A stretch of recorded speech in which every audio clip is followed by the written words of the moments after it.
My education is PhD in material science.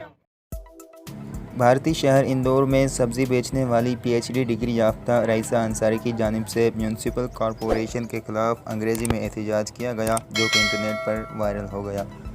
भारतीय media के मुताबिक इंदौर से ताल्लुक़ रखने वाली रईसा अंसारी पीएचडी डिग्री याफ्ता है, जो कि सब्ज़ी और फल बेचकर अपना गुजारा करती है।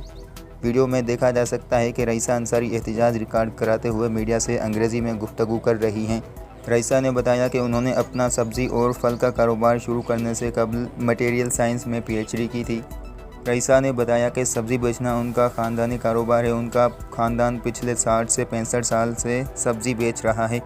उनके वालिद की उम्र 75 साल है और वो भी सब्ज़ी और फल बेचते थे। एक सवाल के जवाब में रईसा अंसारी ने कहा कि वो नौकरी नहीं करना चाहती क्योंकि प्राइवेट नौकरी की कोई हैसियत नहीं।